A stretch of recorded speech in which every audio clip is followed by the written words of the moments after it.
Tonight, a story that simply refuses to fade away.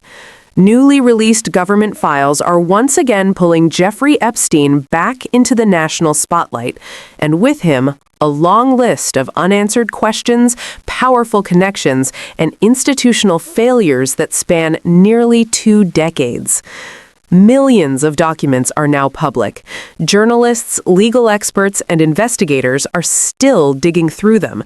But even at this stage, one thing is already clear. The system had multiple chances to stop Epstein and repeatedly chose not to. Let's walk through what we now know. The first major investigation into Epstein began back in 2005 in Palm Beach, Florida. Prosecutors at the time weren't chasing rumors. They had witnesses, they had testimony, they had evidence involving multiple underage victims. In fact, newly revealed records show prosecutors drafted a detailed indictment, dozens of pages long, laying out a full sex trafficking case. That indictment was never filed. Instead, larger leadership stepped in. The larger case was quietly discarded. Epstein walked away with a far lighter plea deal and served minimal jail time.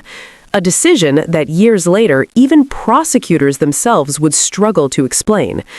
And while the public believed Epstein had been held accountable, the files suggest his world kept turning as usual. Emails show continued contact between Epstein and influential figures, some of whom later claimed they had cut ties years earlier. Messages referencing travel, messages referencing social visits, messages that now directly contradict public statements made under oath and on camera. Fast forward to 2018, an explosive investigative report reignited public outrage and forced federal authorities to act again. Epstein was finally arrested for federal sex trafficking charges, but once more, accountability stopped short. Despite internal government charts mapping Epstein's network, his associates, enablers, financial handlers, only one additional person was ever prosecuted. And then came Epstein's death in federal custody. Key surveillance footage? Missing. Critical evidence? Unavailable. Public trust? Shattered.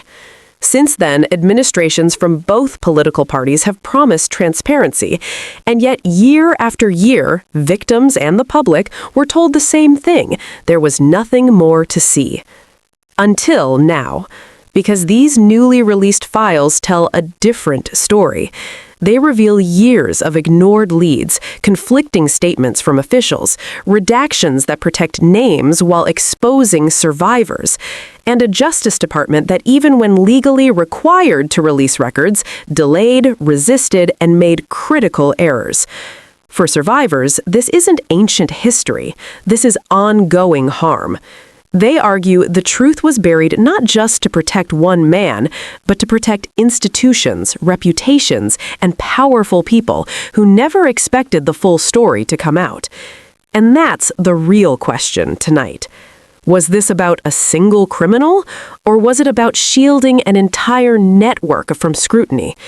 Because what these files show, clearly, is that justice delayed wasn't accidental. It was a choice. Repeatedly made, across administrations, across years. And for the thousands of victims still waiting for answers, this story is far from over.